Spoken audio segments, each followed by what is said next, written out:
How are you? Sam? Thank you very much.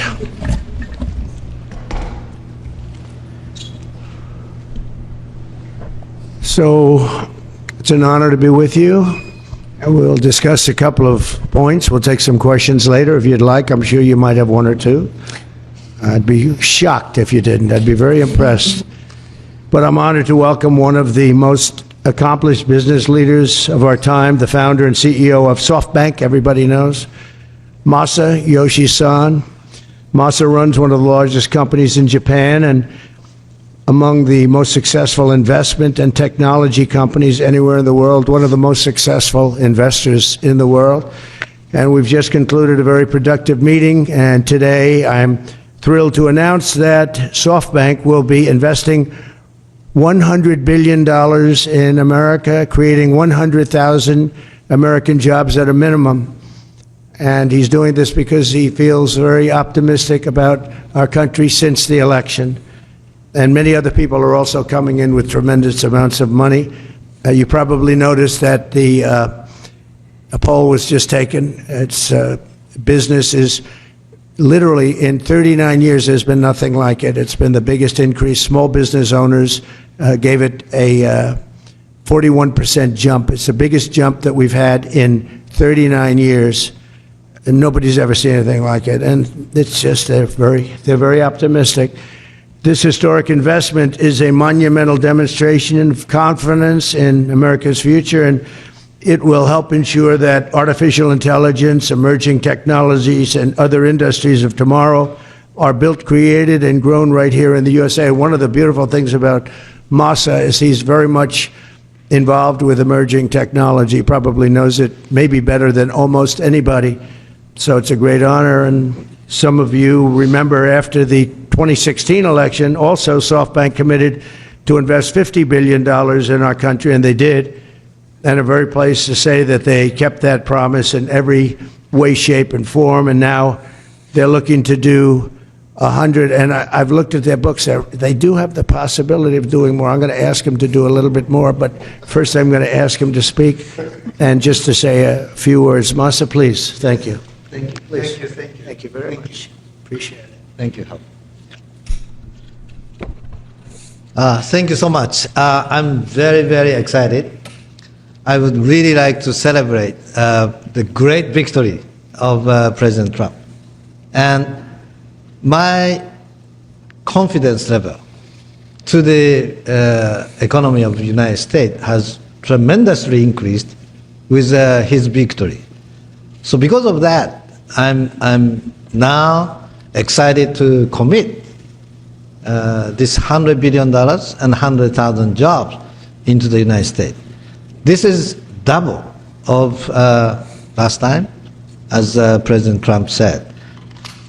Because I say, oh, President Trump is a double down president. I'm going to have to double down, $100 billion and 100,000 jobs. This is, my confidence level, because that has doubled down. So I am truly excited to make this happen. And of course, business is important, technology is important. But one more thing I'm really hoping is that this President Trump would make the world, bring the world into peace again. That's my additional hope. And I think he will actually make it happen. So anyway, I'm excited to go, and we were discussing, and President Trump said, Masa, double down is not enough. Maybe, go for more, right? That's what I'm going to ask him right now. Would you make it $200 billion instead? He can actually, believe it or not, he can actually afford to do that. Would you do that? Well, my promise is 100, but, he's now asking to do more. I think, with your leadership, my partnership with you, with your support, I will try to make it happen. That's good. All right. 200. He'll make it. 200 billion investment. That's He is a great negotiator. He's a brilliant guy and did an unbelievable job, and the people of Japan and all over the world are very proud of him. They have tremendous respect for him. So when he does what he just did, and I would be surprised if it didn't go to two. When you say you'll try, I know you'll do it. I will really try. And I need your support, though. You'll have my support. All right. You'll have our country's support. Oh, fantastic. Thank you, Master. Very much. Fantastic. Appreciate it. Thank you. Thank Do you. you want to say hello to the people of Japan who are all watching? Well, I'm sure our people in Japan are proud to make the partnership of U.S. and Japan be stronger. And I'm very excited to make this happen. Thank you very much. Thank you, Master. Thank you. Thank you. Thank you. Thank you. Great job. Thank you. It's amazing. It's a great gentleman, a great leader, and a great investor. So to have that offer made, and we have so many companies coming in now that will be announcing, or that will announce themselves. We don't have to be with them to do it, but they'll be announcing. And as I said, small business optimism took a 41-point jump. 41 points. It went up 41 points. That's unheard of, and that's the biggest they think in recorded history, but they know at least a minimum of 39 years, so that's great. But on behalf of the American people, I want to thank Masa for his faith in what's happening with our country and what's happening with the world. There's a whole light over the entire world. Many people, some reporters, in speaking to them, they said, you know, it actually is true. A couple of them are not necessarily friends of mine, but they said it is actually true that there's a light shining over the world. We're trying to help very strongly in getting the hostages back, as you know, with Israel and the Middle East. We're working very much on that. We're trying to get the war stopped, that horrible, horrible war that's going on in Ukraine, with Russia, Ukraine. We're going to, we've got a little progress. It's a tough one. It's a nasty one. It's nasty. People are being killed at levels that nobody's ever seen. You know, it's very level fields, and the only thing that stops a bullet is a body, a human body. And the number of soldiers that are being killed on both sides is astronomical. I've never seen anything like that. And rapidly, I get reports every week, and it's not even, you know, it's like just they're going down. Nobody's seen anything like it. It's a very flat surface, a very flat land. That's why it's great farming land. It's the breadbasket for the world, actually. But it's very flat, and there's nothing to stop a bullet but a body. There's no protection, no nothing, and it's what's happening there is far worse than people are reporting for both sides. So we're going to do our best, and we've been doing our best, and we'll see what happens. But since the election, I've been working every day to put the world at ease a little bit, to get rid of the wars. We had no wars when I left office, and now it's the whole world is blowing up. But there's great optimism, and you saw that by SoftBank. Starting on day one, we'll implement a rapid series of bold reforms to restore our nation to full prosperity. We're going to go full prosperity and to build the greatest economy the world has ever seen, just as we had just a short time ago. We had it in my term. We had the greatest economy that the world had seen. We were blowing away everybody. Our country was doubling up on China, doubling up on everybody, and everybody knows it. And then we had to slow it down with COVID, unfortunately, at the end. But even then, I gave it back with a substantial increase of the stock market, bigger than it was pre-COVID, so it was pretty amazing.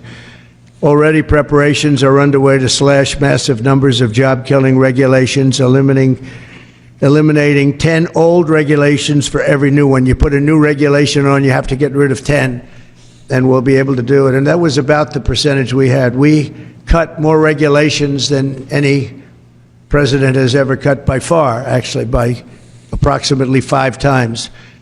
Some of those regulations, unfortunately, were put back on, but we'll catch up very quickly. We'll catch up with it. One of the things I'd like to ask the Biden administration, as you probably heard, there are 2 events that took place. We're talking about a friendly takeover, a friendly transition, as they like to say. This is a friendly transition, and it is, but There are two events that took place that I think are very terrible. One is that if people don't come back to work, come back into the office, they're going to be dismissed. And somebody in the Biden administration gave a 5-year waiver of that so that for 5 years people don't have to come back into the office. It involved 49,000 people. For 5 years, they don't have to go. They just signed this thing. It's ridiculous. So it was like a gift to a union, and we're going to obviously be in court to stop it. The other thing is really terrible. We spent a tremendous amount of money on building the wall. The wall was designed specifically by the Border Patrol because it's very hard to climb. They need to have see-through. They need it to be steel because you can't cut. It's very powerful steel. It's very hard steel. It's a special type of steel, but very, very hard to cut. Inside the steel, as you know, we pour concrete, and that's a grade 10 concrete, which is a very strong concrete, very as though you were building about a 60-story building. It's very powerful concrete. They've made tremendous technology advances in the word concrete. Who would think that? But I know that from the construction industry. Today, what you can do with concrete is incredible. So we have a very strong concrete. And then we have a rebar. We put rebar inside the concrete, and the rebar likewise is very hard to cut. So it's a very expensive process, very expensive wall. And then we put a anti-climb plate on the top. You saw that. And I didn't like the look of it, but then when I watched, we had people testing. We had mountain climbers actually testing, and they were not able to get over the anti-climb plate. So I said, all right, I guess we're going to put it on. That plate on top, which I never loved the look of it, but it works so unbelievably well, you have to do it. So we spent a lot of money on building it, and we have hundreds of miles that we put up. A lot of people don't realize, but we did 571 miles of wall. That's why we had such good records, in addition to the fact that Mexico helped us with their military. They kept people out, and they were actually very good under the past leader. But now we ordered an additional 200 miles of wall. It's very expensive. And now it's about double the price of what it would have been 6 years ago. And the administration is trying to sell it for 5 cents on the dollar, knowing that we're getting ready to put it up. And what they're doing is really an act. It's almost a criminal act.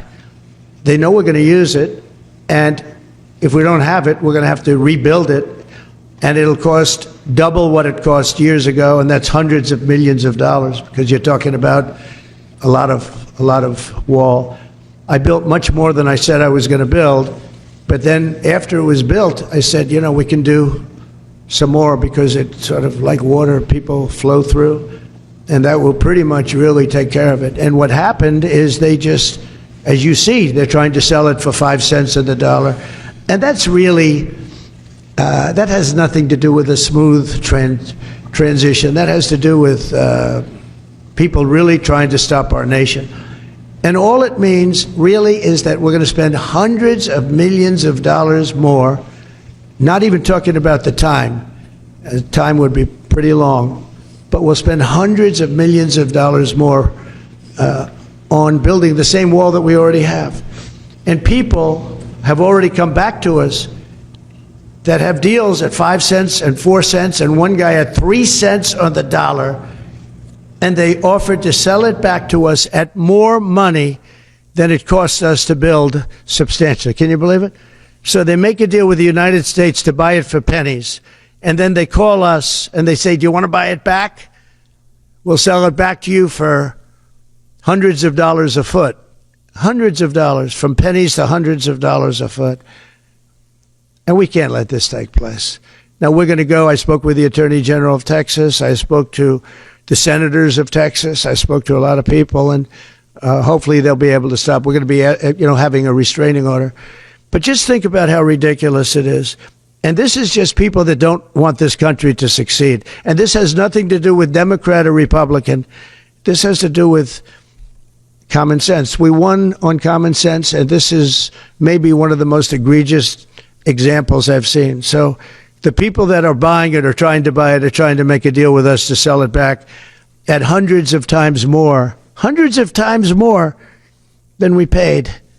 And this is all because the Democrats. So I'm asking today Joe Biden to please stop selling the oil. We're going to use that to create a strong barrier, and it worked. That's why our numbers were so good. It really worked, and it worked well, and it's very expensive to do, and I'm asking Joe Biden to stop his people from giving it away.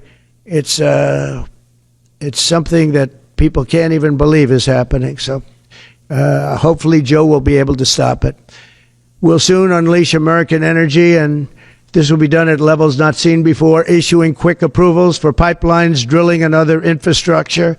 It'll be clean energy, and we'll bring in the price of electricity, and we're going to bring it down fast. We're also going to create clean coal. Clean coal is something that has really taken over. We have coal that will last for over 1,000 years. We have so much coal, and with a process, it becomes clean coal. It's very powerful energy, unlike wind. It's very, very powerful, and we're going to be doing a lot of clean coal for the people of West Virginia and others, Wyoming, so many states. We have great states, and they'll be happy to hear it. But we're going to be very much into clean coal. I don't ever use the word coal. I use the word clean coal. And I'll keep my promise to pass historic tax cuts for American families, workers, and businesses that create jobs in America. As you know, we're giving tax cuts if they do it here. We brought it down from 44%, 42%. In some cases, it was 39%. We brought it all the way down to 21%. And now we're bringing it down to 15%, but only if they make their product, their car, or whatever they're doing in the United States and the U.S., and people are thrilled. I've had the smartest people on Wall Street call me. They said, "Where'd you get that idea?" And it doesn't seem that complicated, right? But it's it's like the paperclip. Nobody ever thought of it. One guy thought of it. Everybody looked at it. They said, "Wow, that was a good idea. Why didn't I think of it?" But we're bringing it down 6 more points, and that will put us really at the best level we've ever had for bringing in business. We've never been down to that level. We'll be among the lowest taxed states, and a lot of businesses are going to come in. Between that and our taxing and tariff policies, we're going to have business like nobody's ever seen in this country before. That's why we're, having a 41-year record in optimism from small businesses and big businesses. And I'll keep my promise to pass historic tax cuts for families, workers, and businesses that create jobs in America. Any business that invests $1 billion or more in the United States will be eligible for fully expedited permits and approvals, including environmental approvals from the federal government. So when companies come in, if they're going to invest $1 billion or more, there'll be many of them, and they'll go into Detroit, and they'll go into a lot of places where we want them. You saw how well I did with the auto workers. We did unbelievably. You saw how well we did with the Teamsters, and also the non-union were record 98%, 97%. Nobody's ever got numbers like that, because we're bringing business back, and they're all coming back. We lost them over years of stupidity, I call it. I call it the years of stupidity, the decades of stupidity. Through the Department of Government Efficiency, Elon Musk has been working very hard with various people, including Vivek. We'll going to eliminate hundreds of billions of dollars of waste and fraud, and I can only tell you, I'll give you a little early report, they're finding things that you wouldn't even believe. So we're looking to save maybe $2 trillion, and it'll have no impact. Actually, it'll make life better, but it'll have no impact on people. It's not like we will never cut Social Security, things like that. It's just waste, fraud, and abuse. And we'll immediately restore the sovereign borders of the United States and stop illegal immigration, which is costing us, I believe, trillions of dollars a year. I think it's a cost that nobody's ever seen anything like it. I don't know how can you be satisfied releasing prisoners into the United States. Think of this. You're releasing prisoners from jails all over the world, not just in South America. From the Congo, I would talk about it all the time. They're a very big sender of people. But from all over the world, they're sending prisoners out of their jails. Some of their jails are empty, and they will be empty soon if this ever continued. I spoke with the president of Mexico, and as you know, I spoke with Justin Trudeau of Canada, and we told them it's not fair, not right. You can't let these people come into our country. And they understand. They're very much on notice. and they're going to have to stop this from happening. They're going to have to stop it. We lose a lot of money to Mexico. We lose a lot of money to Canada, tremendous amount. We're subsidizing Canada. We're subsidizing Mexico. That can't go on. And I get along with the people of Mexico and Canada very well, but we can't let that happen. Why are we supporting and giving other countries hundreds of billions of dollars? It's not fair. It's not right. And the people of Mexico and Canada fully understand that. We've talked about it before, but now we're doing something about it. We started, and then we had to fix the COVID situation, and that's what we did. But now we're doing it. We're doing it from the beginning. Howard will be largely in charge. We'll be working on it together. Howard's terrific. He's done a fantastic job, and he's really helped us a lot with transition. I think we have fantastic people coming in.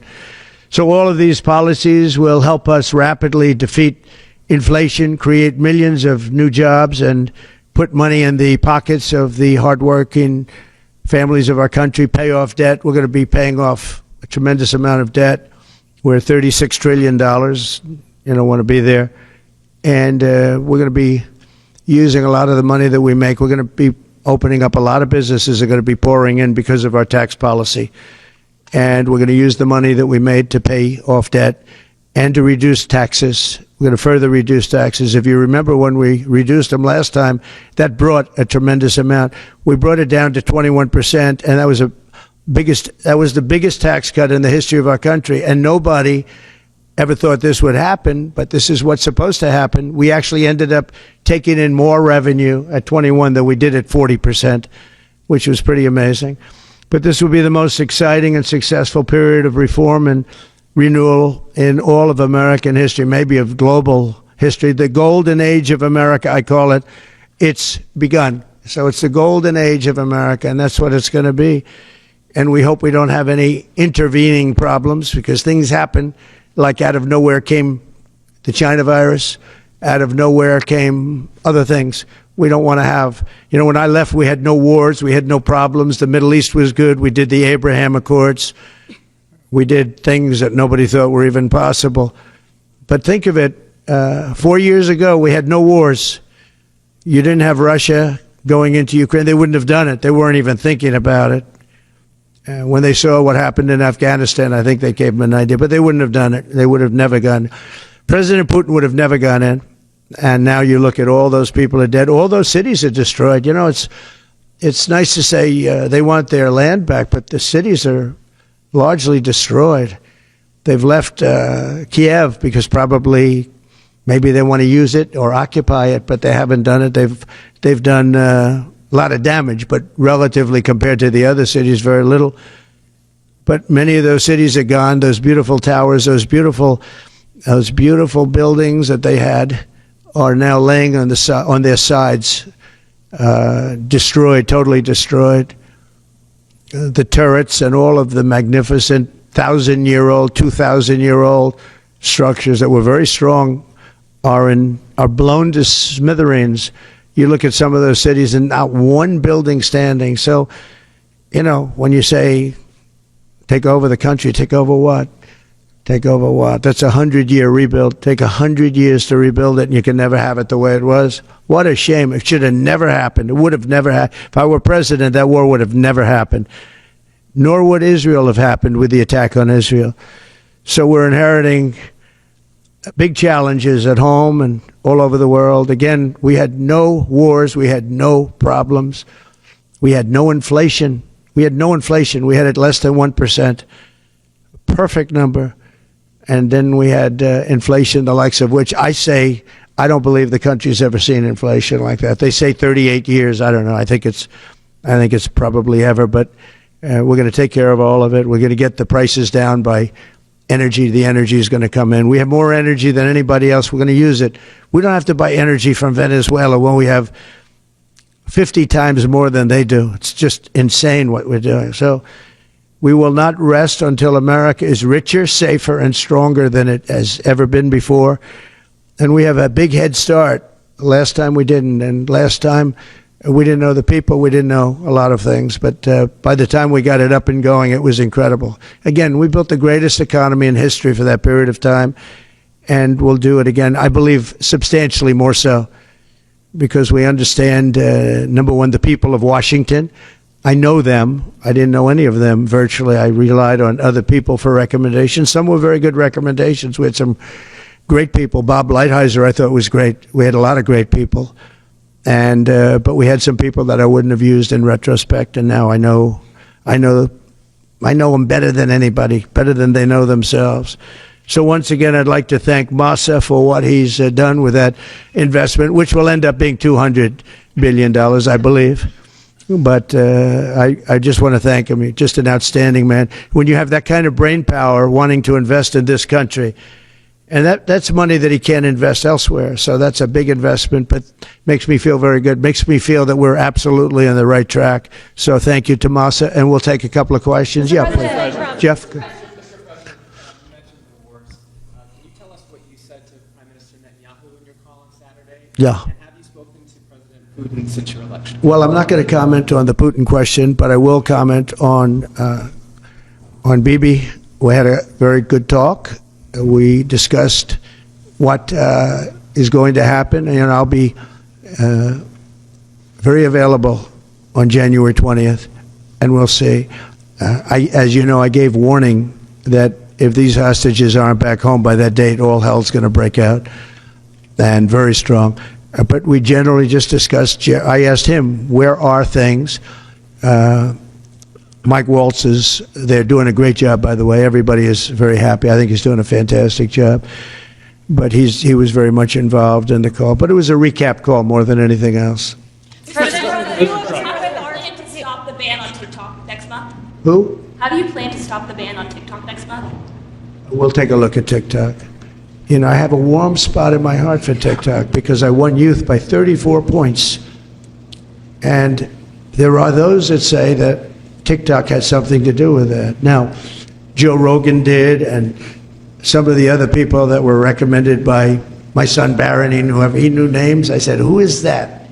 Tell me, who's that? Dad, you got to be kidding. I can't believe you don't know. And I did those interviews, and it was actually sort of cute. Do you want to know the truth? But we did them, and that had an impact. But TikTok had an impact, and so we're taking a look at it. But you know, we won youth. Republicans are always 30 points down in youth. I don't know why, but we ended up finishing. There was one poll that showed us down about 30. We were 35 or 36 points up with young people. So I have a little bit of a warm spot in my heart, I'll be honest. Yes, President. Are you entertaining the idea of preemptive strikes against Iran's nuclear facilities? Against Iran's nuclear Well, I facilities? can't tell you that. Would you? I mean, it's a wonderful question, but how can am I going to do preemptive strikes? Why would I say that? Can you imagine if I said yes or no? You'd say, that was strange that he answered that way. Am I going to do preemptive strikes on Iran? Is that a serious question? How could I answer a question like that? Say it. Would you be in support of Israeli strikes on Iran's nuclear How could I facilities? tell you a thing like that now? It's just so you don't talk about that before something may or may not happen. You know, just I don't want to insult you. I just think it's just not something that I would ever answer having to do with there or any other place in the world. President Trump. Time magazine interview. Can I ask, just clearly, do you believe there's a connection between vaccines and autism? Do you believe there's a link? Well, I don't look. Right now, you have some very brilliant people looking at it. I had dinner the other night with the head of Pfizer, the head of Eli Lilly, and RFK, as you know, and Oz. And we had, and other people within the administration that are involved, medical. And we're looking to find out, you know, if you look at autism, so 30 years ago we had, I've heard numbers of like 1 in 200,000, 1 in 100,000. And now I'm hearing numbers of 1 in 100. So something's wrong. There's something wrong. And we're going to find out about it. What about the president?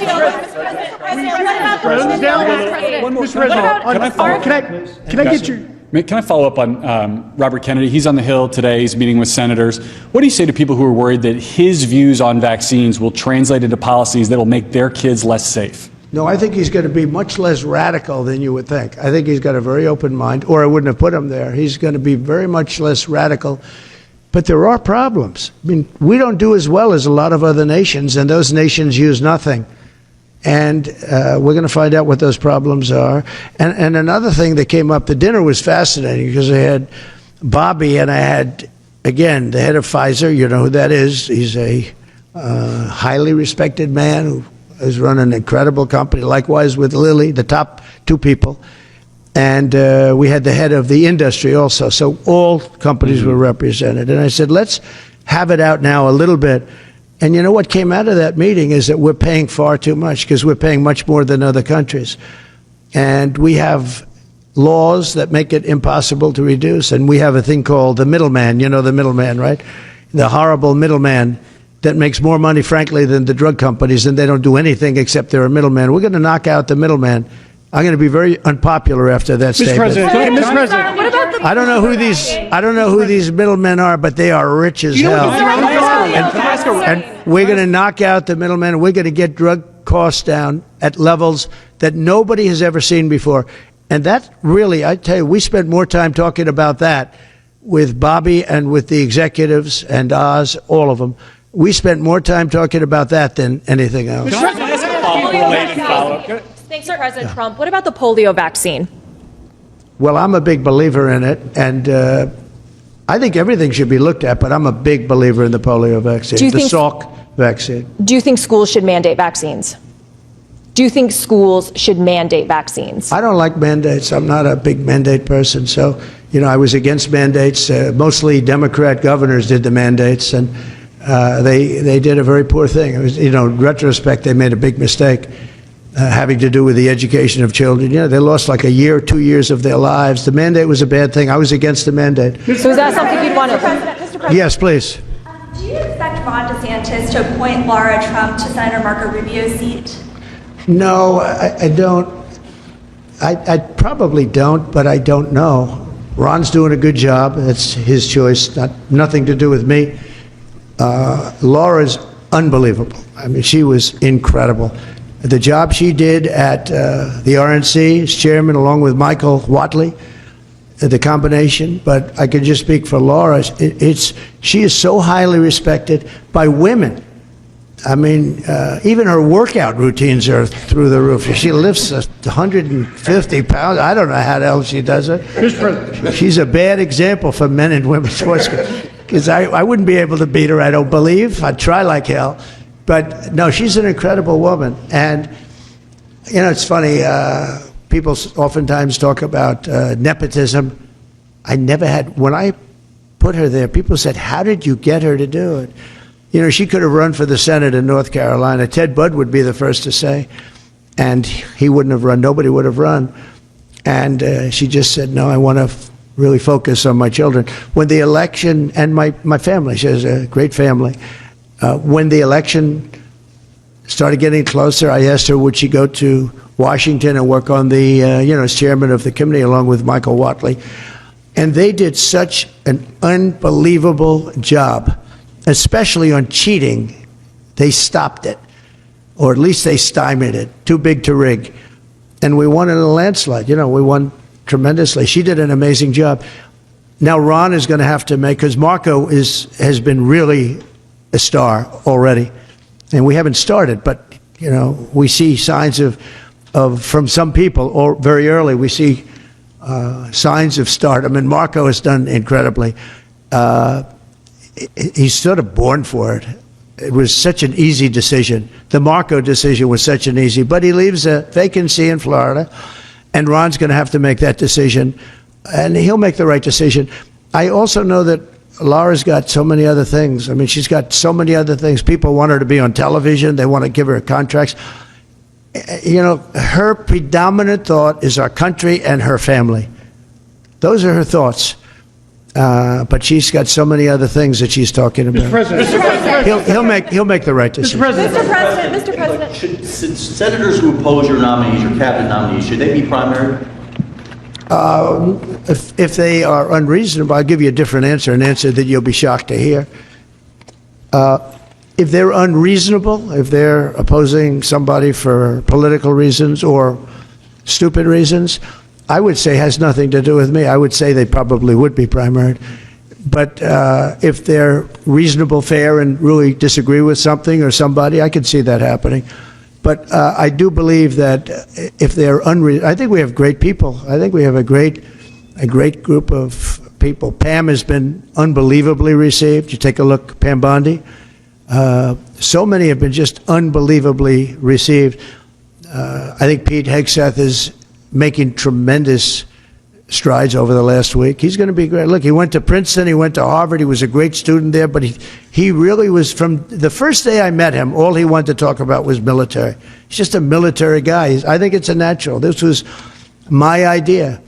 And you know, Pete Hegseth gave up a lot because he was going big places in Fox, big places, a lot of money.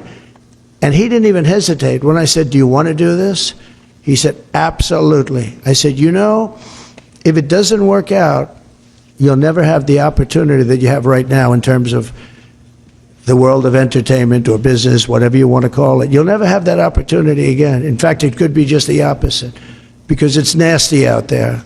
He said, I don't care. I have to do it for my country. He gave up a tremendous amount. If this didn't work, it would be a tragedy.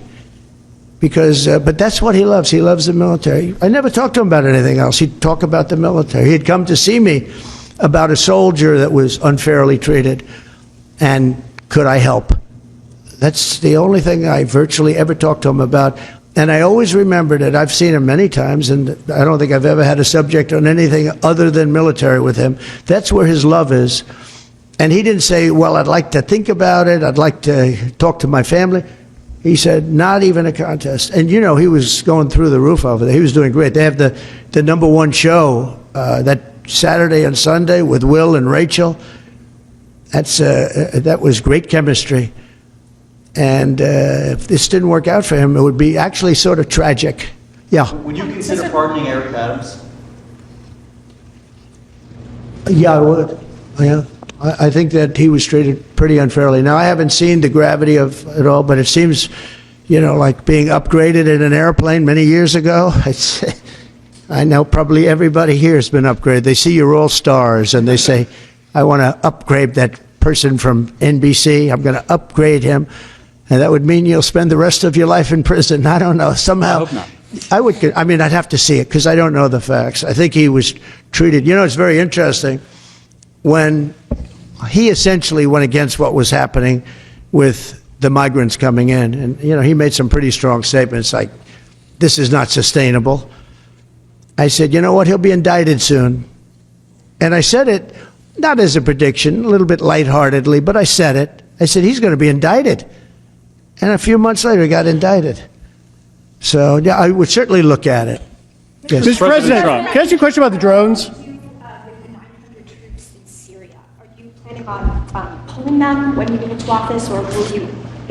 Well, you know, we had 5,000 troops along the border, and I asked a couple of generals, so we have an army of 250,000 in Syria, and you had an army of 400,000. They have many more people than that. Turkey is a major force, by the way, and Erdogan is somebody I got along with great, but he has a major military force, and his has not been worn out with war. It hasn't been worn out with all of the other things. I mean, he's built a very strong, powerful army. And so we have 5,000 soldiers in between a 5 million person army and a 250,000 person army. And I asked the general, what do you think of that situation? He said, they'll be wiped out immediately. And I moved them out and I took a lot of heat. And you know what happened? Nothing. I saved a lot of lives. Now we have 900. They put some back. But 900, if you're talking about two, now one of the sides has been essentially wiped out, but nobody knows who the other side is. But I do. You know who it is? Turkey.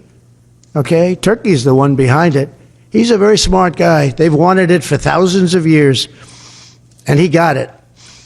And those people that went in are controlled by Turkey.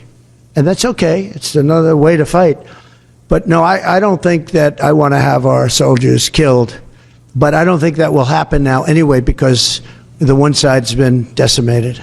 Mr. President, I want to ask you a question about the drones. The drones? concerned about more unrest in that region, or do you think it will calm? Well, nobody knows what the final outcome is going to be in the region. You know, nobody knows who really the final. I believe it's Turkey, and I think Turkey is very smart. He's a very smart guy, and he's very tough. But Turkey did an unfriendly takeover without a lot of lives being lost. I can say that Assad was a butcher. What he did to children. You remember I attacked him with the 58 missiles, unbelievable missiles coming from ships 700 miles away, and every one of them hit their target. But I did that. That was the red line in the sand. Obama drew it, and then he refused to honor what he did. He said, if anybody goes across the red line, and Assad killed many more children after that, and Obama did nothing, but I did. I hit him with a lot of missiles. In fact, President Xi was sitting here the night he was in that dining room having chocolate cake. Remember the famous chocolate cake? But and that's when I explained what we were doing as the missiles were shot, and it was amazing as to precision, because every one of those missiles hit its target from a long distance away. Had President Obama drawn the line and where it meant something, you wouldn't have even had Russia there. But in the end, I never understood why Russia went there. They were not getting very much out of it. But now their time is taken up with Ukraine, and we'd like to get them to stop on Ukraine, and Ukraine stop also. As you know, when I went to the cathedral, which was fantastic, the job that they've done in France, and the job that Macron, Emmanuel did. He did a phenomenal job on the rebuilding of that cathedral. It's magnificent, and they did a great thing. And they had great respect for our country. They treated me, meaning I'm the country, I'm the representative of our country, and we were treated with great respect. And one of the people that came to pay his respects is, as you know, Ukraine, Zelensky. And he would like to have peace. He wants peace. Everyone's being killed. It's the worst carnage that this world has seen since World War II. I've had pictures of fields where bodies are lying on top of bodies. Looks like the old pictures of the Civil War, where just bodies are all over. Just if you saw those pictures, you'd feel more strongly about it. It's got to stop. And we're trying to get it to stop. Well, we're gonna see. We're going to be talking. We'll be talking to President Putin, and we'll be talking to the representatives, Zelensky, and representatives from Ukraine. We got to stop it. It's carnage. What about the fear here at home of the drones? Good to see you. Thank you. Good to see you. Good to see you. Can you comment on the drones that are flying around New Jersey, the ports? It seems like the American people have a big disconnect. The government knows what is happening. Look, our military knows where they took off from. If it's a garage, they can go right into that garage. They know where it came from and where it went. And for some reason, they don't want to comment. And I think they'd be better off saying what it is. Our military knows, and our president knows. And for some reason, they want to keep people in suspense. I can't imagine it's the enemy, because if it was the enemy, they'd blast it out. Even if they were late, they'd blast it. Something strange is going on. For some reason, they don't want to tell the people, and they should, because the people are really, they happen to be over Bedminster. Will you shoot them down? They're very close to Bedminster. I think maybe I won't spend the weekend in Bedminster. I've decided to cancel my trip. Have you received an intelligence briefing on the drones? I don't want to comment on that. Have you been Do you have any reason to think they're a threat? Two quick questions. First, on vaccines, do you want RFK Jr. to revoke any vaccines? No, I want him to come back with a report as to what he thinks. We're going to find out a lot. We're doing two things. We're going to have tremendous cost savings will come out of this. That's a minimum. And we're also going to have, and I think, very serious discussions about certain things, whether it's pesticides. Europe doesn't use pesticides, and yet they have a better mortality rate than we do. They don't use pesticides. In fact, they use it as an excuse not to take our farm product. We spend billions and billions of dollars on pesticides, and something bad's happening. Again, you take a look at autism today versus 20, 25 years ago, it's like not even believable. So we're going to have reports. No, nothing's going to happen very quickly. I think you're going to find that Bobby he's a very rational guy. I found him to be very rational. No, nothing, you're not going to lose the polio vaccine. That's not going to happen. I saw what happened with the polio. I have friends that were very much affected by that. I have friends from many years ago, and they have, obviously, they're still in not such good shape because of it. No, and many people died. And the moment they took that vaccine, it ended. Dr. Jonas Salk did a great job, so I don't anticipate that at all. But we're going to look into finding why is the autism rate so much higher than it was 20, 25, 30 years ago. I mean, it's 100 times higher. There's something wrong, and we're going to try finding that. We're also going to find out why are we paying more than other countries. And we were in the process of doing that through transparency and other things. We were doing a good job in that first term, and we brought it down. We got the $35,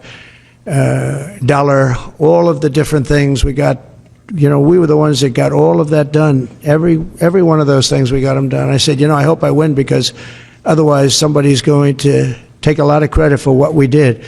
But now what happens is we're gonna have a big conversation on price. Why is it that Germany and UK and other countries are paying so much more for the same box of medicine made in the same plant? Why is it that we're paying many times more? And I know the answer, because our government didn't do what they were supposed to do. And what I put in place was terminated unexpectedly by the Biden administration, and they shouldn't have terminated it. It would have had a huge impact. And Mr. President, one quick question. On Ukraine, you mentioned that some of the areas are already decimated. Do you believe that Ukraine should cede territory to Russia? Well, I'm going to let you know that after I have my first meeting. But a lot of that territory, when you look at what's happened to those, I mean, there are cities that there's not a building standing. It's a demolition site. There's not a building standing. So people can't go back to those cities. There's nothing there. It's just rubble. Just like when I knocked down a building in Manhattan, which is actually, this is worse, actually, because we do it step by step. This thing has just got demolished. And by the way, in those buildings are many people. Many people were in those buildings. When they say the number in Ukraine is going to be a much higher number of death, is going to be a much higher number than you're hearing. They're big buildings. That's what I did very well. And these are very long buildings. They're 15 to 20 stories high. They're massive buildings. I was surprised at how big. And they're flattened like a pancake. 1 or 2 bombs hit them and they just collapsed. And they'd say, nobody was hurt. Well, nobody knows who was in those buildings. There were a lot of people in those buildings. They're going to find that when they start doing the removal. Many more people are being killed in the Ukraine war with Russia than is being reported, and that includes soldiers. The soldiers are it's a carnage that we haven't seen since the Second World War. It's got to be stopped, and I'm doing my best to stop it. Yeah, please, go ahead. You had a meeting with Mrs. Abe yesterday, but Japanese Prime Mrs. Minister, Abe. Mrs. Abe, yeah. And Japanese Prime Minister Ishiba is hoping to have a meeting anytime soon. I will do that. In fact, I sent him a memento. I sent him a book, the Prime Minister. But Mrs. Abe was very close with our First Lady, with Melania, and she loved Melania's book. And she called and wanted to know if she could have. I was very close to the Prime Minister, Shinzo Abe. He was great. He was a great man. And his wife wanted to know if it would be possible to have dinner. And it was just out of respect to Shinzo. And yes, I'd love to see the Prime Minister, and we will do that. I actually sent him a book and some other things for him through Mrs. Abe. Will that happen before the inauguration day? It could. If they'd like to do that, I would do that, yeah. Sir, President Trump, just to No, I have great respect for the position, and if he'd like to do that, I'd be here. And if you have the border that Ambassador to Japan will be George Glass, is that your final decision? Highly respected man. That's right. Highly respected. He's been an ambassador before. Did a fantastic job. We consider Japan very important. He's very highly respected. Okay, couple of Which other world leaders have you invited to the inauguration? The world leaders are calling me, and some Are they really coming? would like to meet.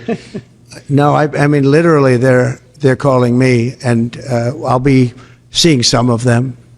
I think it's rude not to. I mean, it's hard to say I'm not going to see you, and I've spoken to way over 100 where they called to congratulate on not only the election but the size of the election, the extent of the victory, and they were great. I mean, I spoke to over 100 countries.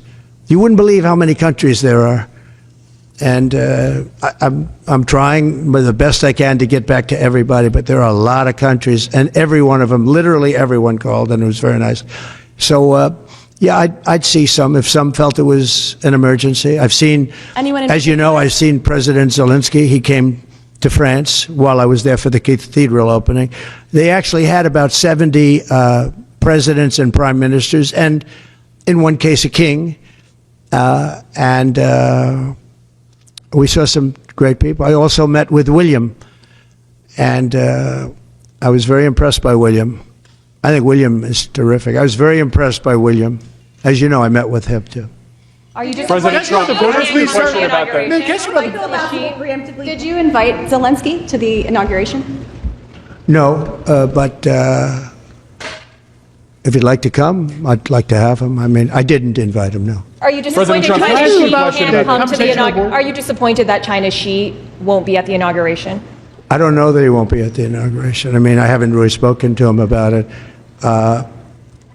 I don't know that, actually. I would say that if he'd like to come, I'd love to have him. But there's been nothing much discussed. I have had discussions with him, letters, et cetera, at a very high level. You know, we had a very good relationship until COVID. COVID didn't end the relationship, but it was a bridge too far for me. But if he'd like to come, I'd certainly be. He hasn't, just so you understand, he hasn't said one way or the other. Because a lot of people say he won't come, he will come. People think he will come, he won't come. It's something we barely discussed, just about didn't discuss. But I have had,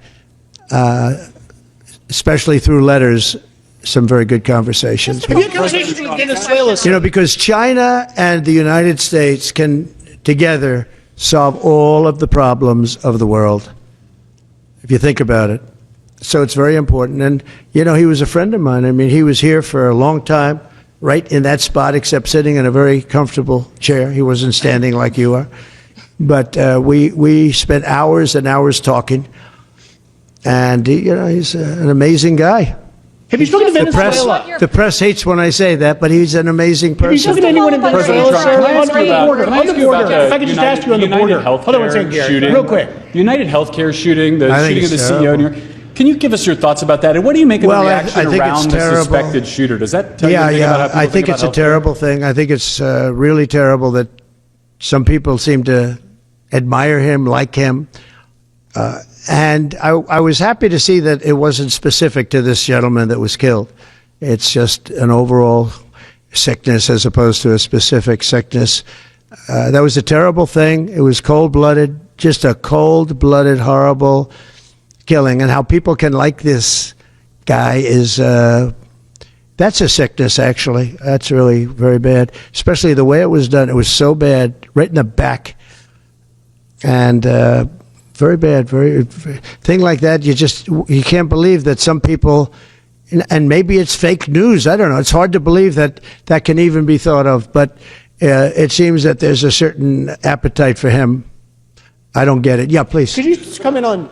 I want to expand on the defamation lawsuits. Could you see moving that to other people with individual platforms, social media influencers, people that... Or newspapers, yeah. Yeah.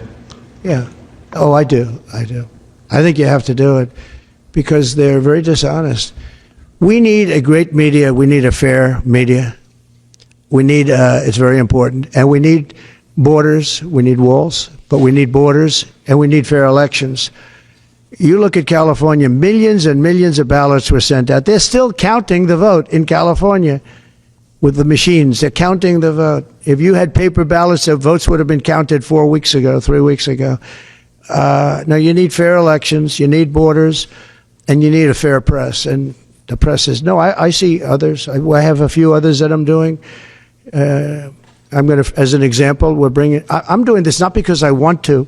I'm doing this because I feel I have an obligation to. I'm going to be bringing one against the people in Iowa, their newspaper, which had a very, very good pollster who got me right all the time. And then just before the election, she said I was going to lose by 3 or 4 points, and it became the biggest story all over the world because I was going to win Iowa by 20 points. The farmers loved me, and I loved the farmers. And it was interesting the way she did it. She brought it down 2 weeks before. She said I was going to only win by 4. That was a big story. But that was good because she brought it down from like 22 points to 4 or whatever the number was. Way up, easy win. Never even thought to go there. I respect them. I love them. And they understand there's no reason to go there because she brought it from way up, walk away, which it was. And it turned out to be in the election, too, by the way. It was a win by many, many points. And then she brought it down very smartly to 4 a couple of weeks before. And everyone said, wow, that's amazing. He's only up by 4 points. Then she brought it down to where I was down by 3 or 4, whatever number she used. And that was the Des Moines Register. And it was their parent. And in my opinion, it was fraud and it was election interference. You know, she's gotten me right always. She's a very good pollster. She knows what she was doing. And she then quit before. And we'll probably be filing a major lawsuit against them today or tomorrow. We're filing one on 60 Minutes, you know about that, where they took Kamala's answer, which was a crazy answer, a horrible answer, and they took the whole answer out and they replaced it with something else she said later on in the interview, which wasn't a great answer, but it wasn't like the first one. The first was grossly incompetent. It was weird. And that was fraud and election interference by their news magazine, a big part of CBS News. So as you know, we're involved in that one. We're involved in one which has been going on for a while and very successfully against Bob Woodward, where he didn't quote me properly from the tapes. And then on top of everything else, he sold the tapes, which he wasn't allowed to do. He could only use them for reporting purposes, not for sale purposes. And he admits that. And I think we'll be successful on that one. And we have one very interestingly on Pulitzer because reporters at the New York Times, Washington Post got Pulitzer Prizes for their wonderful, accurate, and highly professional reporting on the Russia hoax. Well, it turned out to be a hoax, and they were exactly wrong. People, like many people, John Solomon, Sean Hannity's not for Pulitzer, but Sean Hannity got it right. Many people got it right. Tucker got it right. Jesse got it right. Laura got it right. Janine got it right. A lot of people got it right. They didn't get anything. They gave it to reporters that got it absolutely wrong. And now everybody admits it was a hoax. And I want them to take back the Pulitzer Prizes and pay big damages. And I think we're doing very well on that one. They have no excuse for it. They gave a Pulitzer Prize to writers that got Russia wrong. And so I think we're doing well. And I feel I have to do this. I shouldn't really be the one to do it. It should have been Justice Department or somebody else, but I have to do it. It costs a lot of money to do it, but we have to straighten out the press. Our press is very corrupt, almost as corrupt as our elections. Are you worried about Venezuela? Sir, have you had any discussions with Venezuela? For January 6th defendants, you had said in the first few minutes of your administration you want to issue pardons for January 6th defendants. No. Does that include, will that be a blanket pardon? Does that include Well, you'll find everyone? out, but it's going to go quickly. And just to follow up on your Have you had any discussions, sir, with in terms of your mass deportation plans, have you had any preliminary discussions with countries like Venezuela, from where the Tren de Aragua gang is now popping up? They'll take them back. They're going to take them back? They're all taking them back, yep. And if they don't, they'll be met very harshly economically. Okay, they'll all take them back. You know, Venezuela and other countries were not behaving very well with us during my administration, and within 24 hours they were behaving very well. They'll all take them back. And separately, can I ask a follow-up Jeff? on that? Nice to see you, Jeff. This is like the old days, right? Nice to see you too. You look much better now than you did 4 years ago. What are you doing? What's he doing? All right, go ahead. Thank you, sir. The first day you just mentioned that you're in office. I imagine you've got some executive orders that Yeah, you're a going to lot. go through. Can you tell us what your We'll have a lot, well, what are your priorities? I'll bet you could tell, you could say as well as I could. We will have many executive orders and other things that we'll be signing on the first day. Can you also, just going back to my initial question about the Middle East, you said that your conversation with Prime Minister Netanyahu was kind of a review. Did you repeat We that just had a threat? very good conversation. And, you know, the real conversations will start on the 20th. But we had a really good conversation, and I think we're going to be in a good place in the Middle East. I think the Middle East will be in a good place. I think actually more difficult is going to be the Russia-Ukraine situation. I see that as more difficult. When you say there will be I don't think they should have allowed missiles to be shot 200 miles into Russia. I think that was a bad thing. And that brought the Koreans in, you know, North Korea, another man I get along with very well. I'm the only one that does. But that did a lot of bad things. I don't think that should have been allowed. Not when there's a possibility, and certainly not just weeks before I take over. Why would they do that without asking me what I thought? I wouldn't have had them do that. I think that was a big mistake they made. Will you reverse that decision when you're in office? To let those I might, yeah. missiles be? I thought it was a very stupid thing to do. And when you So say, do you have any reaction just to one Duke last one on Cross? this, when you say that there will be hell to pay if the hostages are not released before January 20th, what does that mean? Well, they're going to have to determine what that means. But it means it won't be pleasant. Mr. President, It's not, how was your meeting? it's not going to be pleasant, yeah? How was your meeting with Apple CEO Tim Cook, and did you talk about tariffs in that meeting? Meeting with who? Apple CEO Tim Cook. I did have dinner with Tim Cook. I had dinner with sort of almost all of them, and the rest are coming. And this is one of the big differences, I think, between, we were talking about it before, one of the big differences between the first term. In the first term, everybody was fighting me. In this term, everybody wants to be my friend. I don't know. My personality changed or something. But I had, as you know, I had Sundar from Google, but I also had Sergey. Nobody reported that. Sergey is the owner, the primary owner, along with his friend, as you know. And Sergey was here also. I can't believe you didn't pick that one up. Nobody picked that up. But I will tell you, no, it's a big difference. The big difference is that the first time everybody was fighting me on all fronts.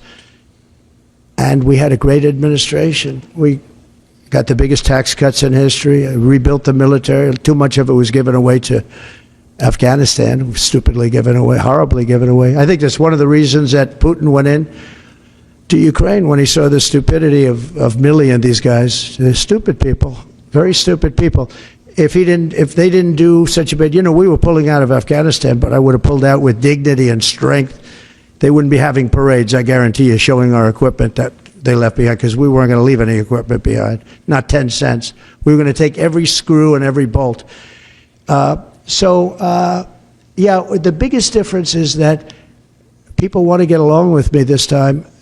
Well, they've gone through 4 years, and, you know, it wasn't easy for me, but it wasn't easy for them either. And that's a great thing, though. Getting along is a great thing. So Tim Cook was here. I think he's done an incredible job at Apple, and he talked about the future of Apple. It's going to be a bright future. But we have many others also, and not in that business. And we do have Jeff Bezos, Amazon, coming in sometime during the week. Look forward to that. We have a lot of great executives coming in. The top executives, the top bankers, they're all calling. And honestly, in the first time, I don't know what it was. It's like a complete opposite. In the first one, and the press has covered that fairly, actually, for a change. The first one, they were very hostile. And maybe it was my fault, but I don't really think so. They were just right from the beginning. And this one is much less hostile. It's really the opposite of hostile. Can I get your reaction? Well, you're on free Duke to give up a lacrosse, thought. sir? I know that you had some, I believe, involvement 18 years ago with the students at Duke accused of rape in the lacrosse. Now we have this development. I thought it was a hoax when it happened, the Duke situation. I didn't believe the woman, as you know, and they destroyed the lives of these kids. They destroyed, and I don't care what they got. Their lives have been destroyed. Their lives have been shortened by what took place. And now the woman admitted that it never happened. That is a horrible. And as you know, I took a lot of heat when I said that this did not happen. And those kids were beautiful kids with beautiful families, and they were, in some cases, will never be the same. They will never be the same. Have you talked to them by chance? Your thoughts on the Postal Service? You mentioned Bezos a second ago, and I've always thought Bezos would be a key person to go in there and really streamline the logistics of the post office, but they lose billions. Well, there is talk about the Postal Service being taken private. You do know that. Not the worst idea I've ever heard. It really isn't. You know, it's a lot different today with between Amazon and UPS and FedEx and all the things that you didn't have. But there is talk about that. It's an idea that a lot of people have liked for a long time. We're looking at it. I think we're looking at that along with a lot of other. Any questions for Howard, by the way? Commerce. Sure, I'll ask one. Mr. Incoming Secretary, do you see another trade deal with China coming? I think the president. That's a tough one. Yeah. Right off the bat. Oh, it's easy for me. You're sitting next to me, so it's okay. No, the president has very clear agenda for tariffs. And I think reciprocity is something that is going to be a key topic for us. How you treat us is how you should expect to be treated. Would you like to weigh in, sir, on that? You said it so well, reciprocal.